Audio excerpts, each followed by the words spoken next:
Est-ce que vous partagez cette idée, c'est-à-dire alors que dès que M. Diouar est arrivé au pouvoir avec l'avènement du discours de la boule dont François Mitterrand a conditionné l'octroi de l'aide au développement au multipartisme, donc Diouar il était obligé de créer l'avènement avec le multipartisme. Donc on a vu naître plusieurs partis. On parlait à l'époque comme quoi chacun avec sa famille constituait un parti. Donc il y avait à peu près 24 partis à l'époque. Mais les noms de ces partis-là existent. Et donc les gens qui sont dans les gouvernements successifs se prévalent, se prétendent de ces partis-là. Donc comment expliquez-vous que dans le paysage politique aujourd'hui, on parle de ces partis-là alors qu'ils ne représentent rien? Vous savez que, quand vous citez Djouar, paix sur, paix soit sur lui, d'ailleurs, parce il nous a quittés. Djouar, il a incarné systématiquement, symboliquement,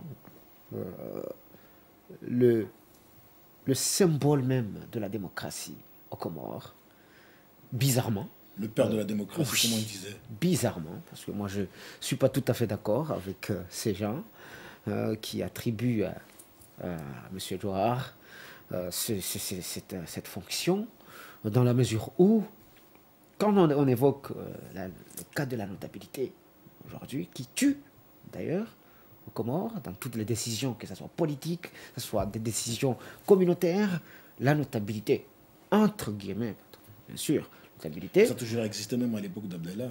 Donc on dirait Oui, que... oui, mais ça causait aussi, ça a inspiré à la révolution en 75.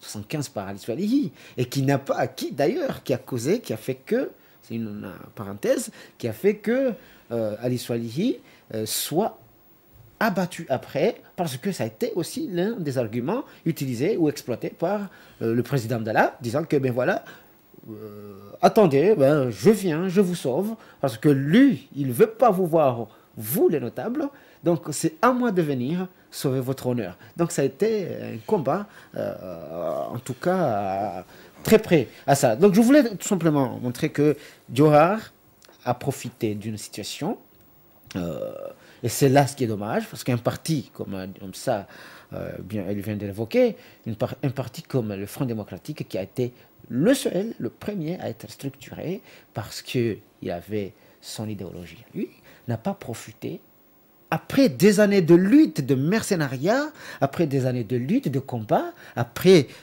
toutes leurs réalisations qui ont été faites à cette époque-là, ils n'ont pas pu profiter à ça. Donc moi je trouve que c'est parmi comment dirais-je, les étapes les plus importantes de la politique comorienne locale, 1990, avec la disparition ou bien la mort de M. Abdallah, qu'un parti comme le Front démocratique n'arrive pas à s'imposer. Et justement, c'est là, quand on veut parler du mal politique des Comores, on peut peut-être avoir donc il ne besoin reste de pas cette... beaucoup de temps. Donc, M. Salih Jamal, c'est-à-dire, nous avons vu que parmi les 10 candidats qui prétendaient à l'élection présidentielle, il y avait M. Hassan Ali, qui symbolisait aussi la sagesse, qui symbolisait aussi les luttes. M. Hassan Ali, comme vous le savez, c'est un politicien acharné depuis de longues années. Comment expliquez-vous que M. Hassan Ali n'est pas arrivé parmi les candidats en tête? Non, tout simplement parce que c'est quelqu'un qui est complètement dépassé, hein, qui a un discours dépassé, qui représente un passé, une histoire, qui a été peut-être triomphale à son époque et qui veut pas comprendre que son histoire est déjà dépassée. Hein. Donc, il y a des jeunes gens. Je pense que cette classe, ou la classe auquel il appartient, a déjà fait son histoire. Hein. Avec Anzali, avec l'arrivée Anzali, il y a des renouvellements des élites. Donc tu dirais que lui, à sa place, il était à l'époque d'Abdallah, Taki de Djouar. Tout à fait. Maintenant, il y a des nouvelles élites avec l'arrivée d'Anzali. Les notables professionnels que j'appelle les notables professionnalisés ont été déclassés, donc ont été renvoyés pour certains dans l'histoire, d'autres dans d'autres espaces d'existence sociale. Mais maintenant, depuis 99, on a des nouvelles élites qu'on appelle les technocrates. Les technocrates, ça peut être des cadres issus de l'armée, issus de l'administration, issus de la culture des intellectuels. Vous avez tout à l'heure parlé pourquoi est-ce que les intellectuels n'arrivent pas à s'imposer. Tout simplement parce qu'aux Comores, c'est une tradition, bien que c'est une terre à forte tradition démocratique, mais les agents politiques, eux, entraînent toujours, et c'est pourquoi il n'y a pas de partis politiques, des relations clientélaires. Des relations clientélaires, ça veut dire que quelqu'un qui réussit mieux comme l'actuel président de l'Assemblée, a entretenu une relation individuelle de face à face, donc qui coûte très très cher pour le prétendant, pour l'agent politique, pour l'homme politique, mais qui paye aussi mieux que les relations objectives. Hein. Donc offrir par exemple des idées, un projet, ça paye moins aux Comores qu'offrir un service, donner un service, aider un individu. Alors, c'est pourquoi aujourd'hui les intellectuels n'arrivent pas, comme Mohamed Djabir par exemple, Abdou Djabir plutôt, n'a pas réussi. C'est pourquoi les femmes n'ont pas réussi. Et donc, tout simplement... Il n'y a qu'une seule femme qui est arrivée en dernière position. Voilà, parce que les femmes sont complètement absentes dans l'espace social où se nouent les transactions entre les prétendants politiques et les acteurs de la transformation politique, les électeurs, si j'ose dire. Et ces systèmes-là qui existent aujourd'hui, de relations clientèles de face à face, a créé un électeur vraiment très dangereux, ce qu'on appelle égotropique. Électeur. C'est quelqu'un qui introduit son calcul de vote, son bulletin, selon sa situation personnelle. Alors qu'il faut des électeurs qui introduisent dans leur choix politique une situation générale du pays. Abdelatif, je ne sais pas, parlons un peu de l'opposition, parce que quand tu vois, c'est-à-dire à la fois au niveau de l'Union qu'au niveau des îles, donc on voit l'opposition s'effacer. Comment expliquez-vous ça ? L'opposition s'efface parce que je crois que c'est lié, tout est lié. Quand ça évoque le cas de l'individuel qui triomphe plus sur le collectif, donc c'est ça. Aujourd'hui, on ne peut pas avoir en tout cas une représentation politique opposés parce que il n'y a pas les moyens, ils n'ont pas les moyens. Ça n'empêche qu'on a vu la convergence 2010, c'est-à-dire des partis positions qui se sont réunis pour imposer qui mais opposition parce que ce qu'ils dénoncent n'est pas tout à fait ce que prône en tout cas le pouvoir. C'est ça l'opposition. C'est-à-dire, moi, je m'oppose à vous parce que ce que je dis ne soit pas, bien sûr, ce que vous défendez. Donc c'est ça. Mais une partie, en tout cas, une partie avec eux, on ne peut pas dire partie masculin, une partie en tout cas d'opposition ici, là-bas, aux Comores, ce sont des gens, mais voilà, leurs idéologies qui ne collent pas tout à fait, qui ne conviennent pas, en tout cas, au pouvoir, parce qu'ils désapprouvent les actions du régime. Mais il n'y aura pas, en tout cas, aussi longtemps que les Comoriens n'arrivent pas à s'imposer, à imposer un groupe, une espèce de structure, dire que, ben voilà, aujourd'hui, j'adhère à une idéologie, j'adhère à un parti politique, j'ai ma carte. Et en adhérant, je suis en train de donner un peu les clivages régionaux, bien sûr, partisans, de donner tout à fait, de montrer que, ben voilà, ici pour devenir, disons, éligible, il faut franchir des étapes. Franchir des étapes, il faut sélectionner. C'est avec les partis politiques qu'on puisse donner, qu'on puisse savoir, qu'on puisse comprendre que, ben voilà, Monsieur Moussa Ali Jamal, Lioma, Abdou Latif Bakar, bon, tous les trois peuvent, en tout cas, prétendre à un poste à la magistrature parce que, ben voilà, il a donné. au niveau collectif. Mais dommage, malheureusement, ce n'est pas le cas. Aujourd'hui, je suis vu de ma région, je suis vu de mon père même, je suis vu de ce que je donne en tant qu'individu, mais pas en tant que, disons, un citoyen civil. Donc, M. Djamal, pour finir, parce qu'on n'a pas assez du temps, c'est-à-dire, parlons un peu des alliances. Donc, des alliances entre les personnalités politiques ou bien les partis. Donc, on a vu, par exemple, M. Mohamed Fadul, qui est le candidat qui incarne l'opposition, faire alliance avec le colonel Abed, c'est-à-dire un ancien séparatiste, et la mouvance de Mohamed Bakar. Et aussi au niveau de la Grande Comore avec M. Ibrahim Alim Zimba qui se ralliait. On a vu aussi la convergence, c'est-à-dire le CRC de l'MCDS, c'est-à-dire le régime Azali, attendre, voir s'ils peuvent se rallier à Fadul ou à Djabir. Et on a vu aussi des personnalités qui étaient de l'opposition il y a peu et qui sont ralliées à la mouvance, notamment Seydali Kamal et d'autres. Donc, comment expliquez-vous? Première question. Deuxième question, nous avons des élections aujourd'hui, même en Côte d'Ivoire et en Égypte. Donc, ces élections-là ne sont pas passées d'une manière très pacifique. Comment analysez-vous un peu ces phénomènes et quel parallèle faites-vous avec l'élection présidentielle aux Comores?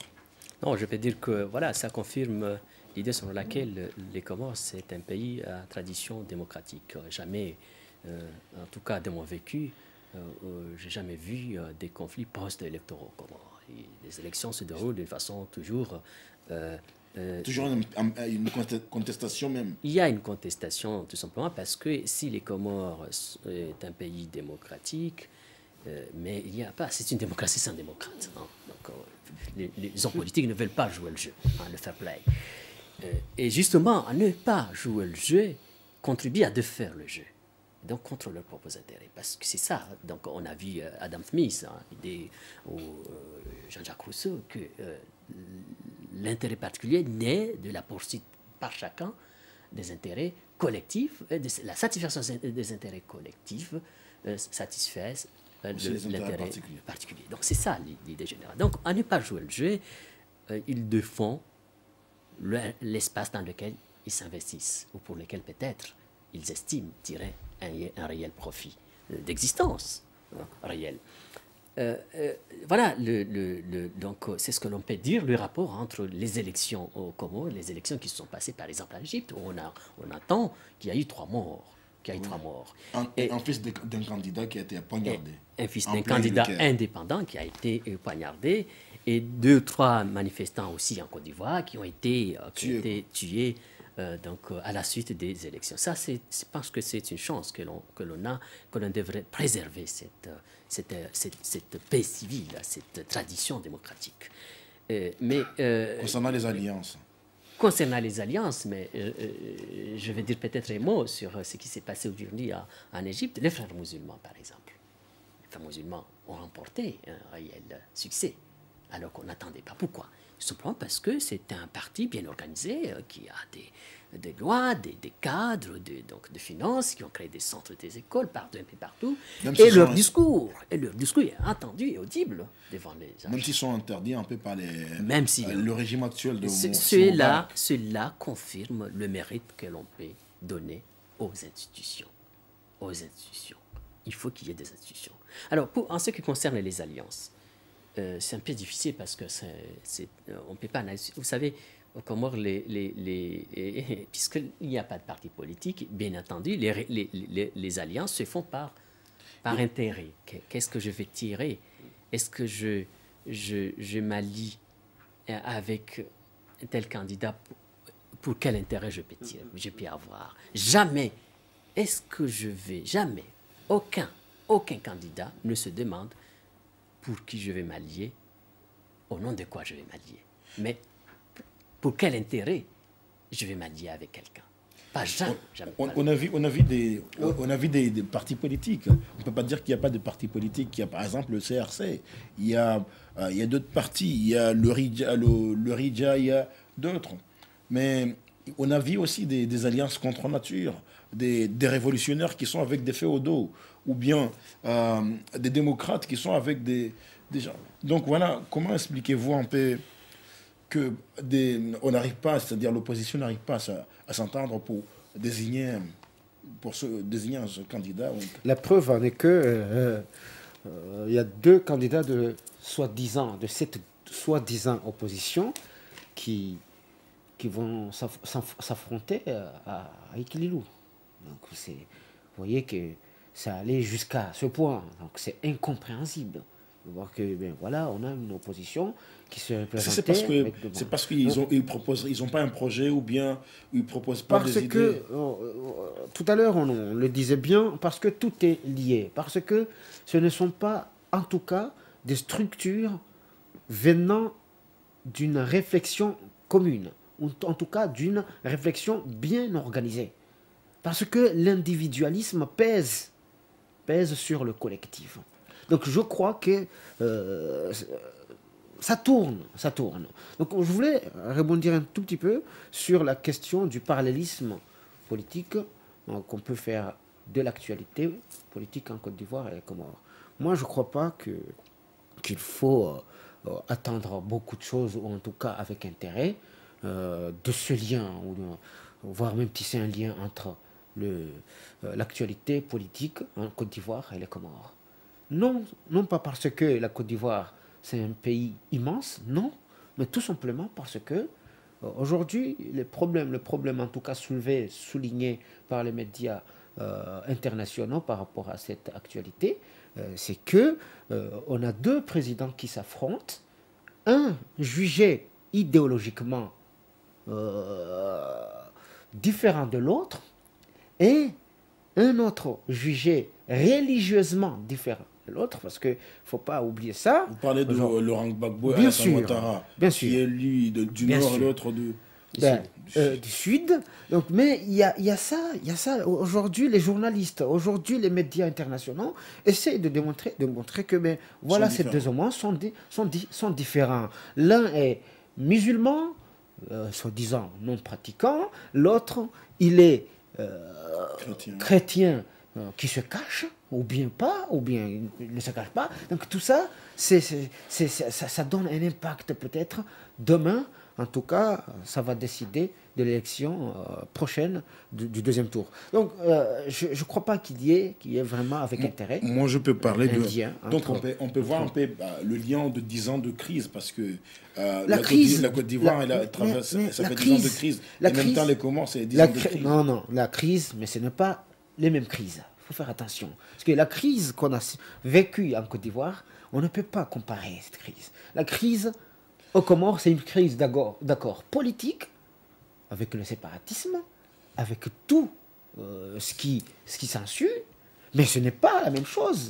C'est pas la même chose. On a vécu en Côte d'Ivoire, il y a eu des morts. En Côte d'Ivoire, il y a eu mais la crise ivoirienne, c'est une crise aussi d'identité. On parle de l'ivoirité, c'est-à-dire ceux il faut pour prétendre à être élire, il faut être de père et de mère ivoirien. Donc Alassane Ouattara, à un moment donné, il a été accusé qu'il n'est pas tout à fait ivoirien, donc c'est une crise aussi identitaire. Tout à fait, c'est une crise, d'accord, une crise identitaire qui a... Mais attention, parce que cette crise-là, aujourd'hui, elle est dépassée en Côte d'Ivoire. Ce n'est pas, et il n'est pas d'ailleurs dans le débat politique en Côte d'Ivoire. La preuve en est qu'aujourd'hui, Alassane Ouattara s'affronte à Laurent Gbagbo. Donc moi, je crois pas que ça soit... D'accord, ça existait dans le temps, mais elle n'est pas d'actualité, ce débat. Donc, merci d'avoir suivi ce débat. Nous reprendrons les débats prochainement. Et merci de nous avoir suivis. Et à la prochaine fois. Merci.